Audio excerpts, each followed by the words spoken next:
Whew. Yeah, that's quite a forecast, man. I'm hoping that we avoid the worst. But given that reality that I think we all agree upon, things are definitely probably going to get better before, or sorry, things are going to get worse before they get better. At least when it comes to foreign policy, and probably domestically too. I find it specifically frustrating and baffling to see some folks that once, were real aggressive anti-Trump left-wingers singing a bit of a different tune. And I think it's interesting. Obviously, Mehdi, it wasn't all that long ago that you were over at MSNBC or Peacock, sometimes both probably, depending on if they had you on one of the MSNBC shows, whatever.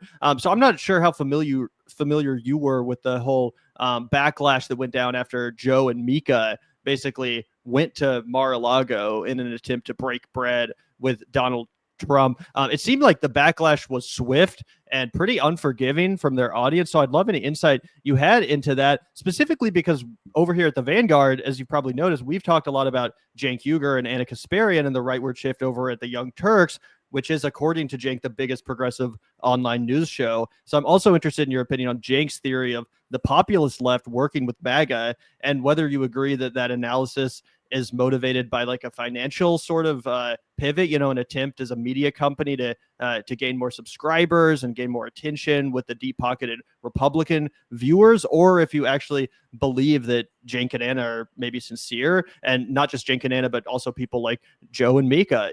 They're not the only ones that have engaged in a pivot like this. Do you think they're actually sincere about this enthusiasm towards the Republican Party under Donald Trump, or is it really just a cowardly, financial kind of grift?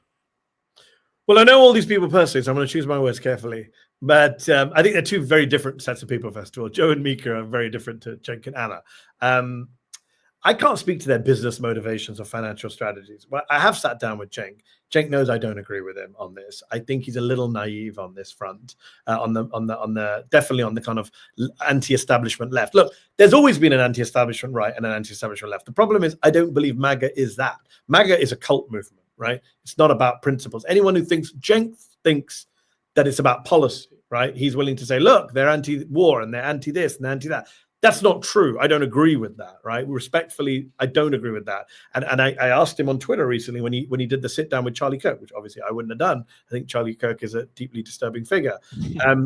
When he did the sit down with Kirk, he said, hey, look, everyone cheered when I condemned Dick Cheney. Yeah. Isn't that great? And my question to Cenk is, do you think that crowd would have applauded and cheered you attacking Dick Cheney if Dick Cheney had endorsed Donald Trump?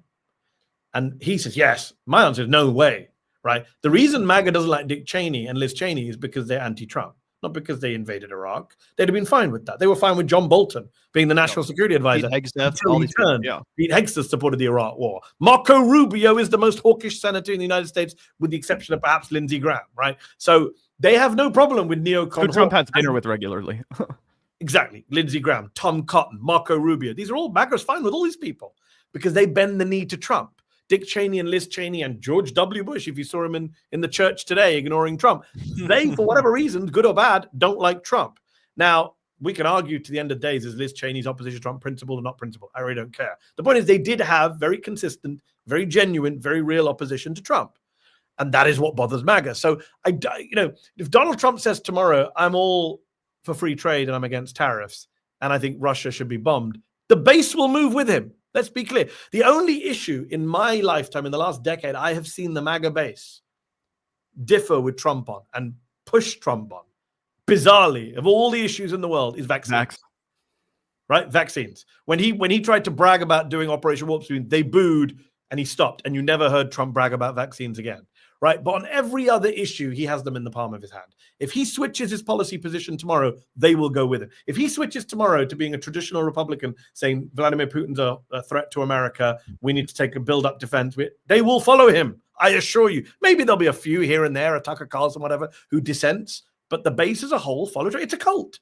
So this is the problem with the Cenk theory that you can ally with them. Well, first of all, you have to ignore all their racism. That's a problem. So, when Cenk sits down with Charlie Kirk, my issue with that is Charlie Kirk wants to have me deported from the US. He said so. He said I should be deported. So how am I supposed to have a policy debate with that person, right? You have to ignore the vast racism and bigotry on that side of the aisle, which I refuse to ignore. And number two, you have to accept that they're not good faith actors, right? They're just following the Trump cult. Remember, what was the Republican platform in 2024? Whatever Donald Trump says, we don't have a party platform, right? That's not people I think you can do business with. As for Joe and Mika, I don't know. They have, they used to be friendly with Trump. Then they were anti-Trump consistently during his presidency. They were very vocal. I went on Morning Joe. He and I both agreed about the fascistic threat posed by Donald Trump. They still say, they would argue that they're still going to hold him to account and they're still doing critical segments, but they wanted to have a line of communication. Look, Brian Stelter reported that they felt threatened. I don't know the details of that, but let's be clear. This isn't about Joe and Mika or Cenk and Anna. This is actually about the US media as a whole being bullied and browbeaten and intimidated by Donald Trump and the Republicans. I was just on Piers Morgan's show, and he and I had a back and forth about the free press. He's supposed to be the uncensored guy. And I put him on the spot. I said, do you support Donald Trump's lawsuits against CBS News, against a pollster in Iowa he doesn't like? He's suing Ann Seltzer, right? Seltzer, This is insane.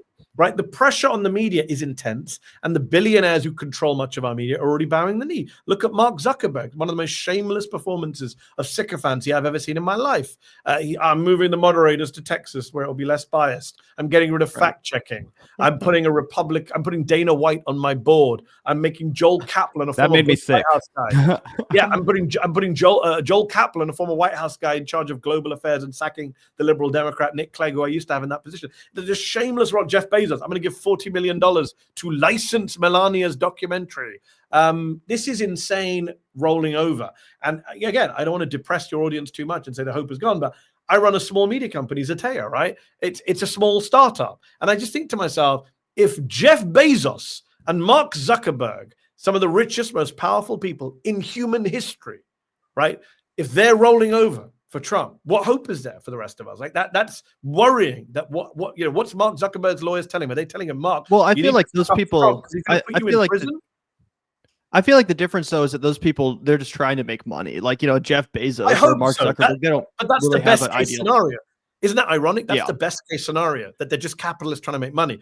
What if it's worse than that? What if Zuckerberg privately believes? His lawyers tell him, Trump, when he says he's going to lock you up, he's going to lock you up. They're going to find a way to imprison you, like Putin and the oligarch. What if he believes that stuff, right? Brian Stelter reported on Joe and Mika are worried about their personal safety.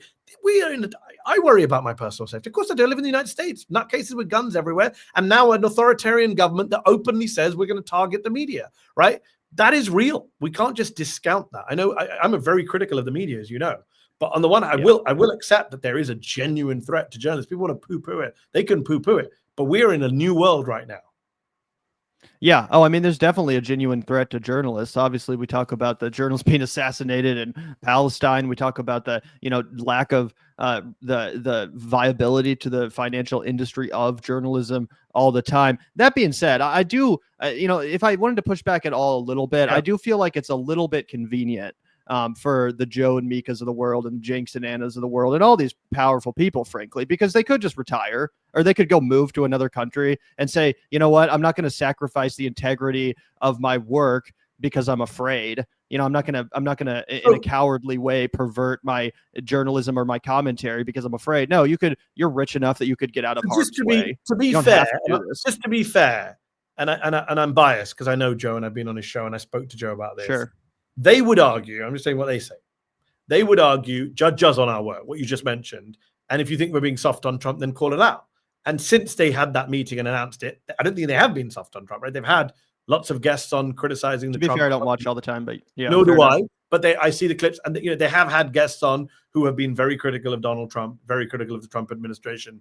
I don't think I'll reserve my judgment if they start actually being pro-Trump in their commentary, which, as far as I know, they haven't been. Now, Cenk and Anna is a different situation where they would argue they're not being pro-Trump, they're being pro their principles, and they think there are people to work with. My problem with I actually want to have a on the record conversation with Anna or Cenk about this. I'd love to also. I plan to have one soon, I hope, if they'll have one with me, because there's a lot to discuss. My issue is the naivete of thinking that these people are good faith actors when they're not. But also, I do worry about inconsistency. So, there are a lot of people out there on the left who hate the center and the center right and the center left with a passion, which is understandable. There's a lot to hate about it, but don't apply that same hatred or skepticism to the far right and the MAGA right, if that makes sense. So, for example, Cenk's argument is, I'm happy to sit down with Charlie Kirk because we're all anti the establishment. But then would he also sit down with an establishment Democrat on areas where he agrees with that establishment Democrat, which will be many areas? Right? I'm just saying we're just picking our baddies very conveniently and who our good guys and our bad guys are. I want us to be consistent, right? Like if you're going to be anti this person, be anti that person as well. Don't be biased to one person and not the other person and pretend you're being consistent. I just want consistency from folks.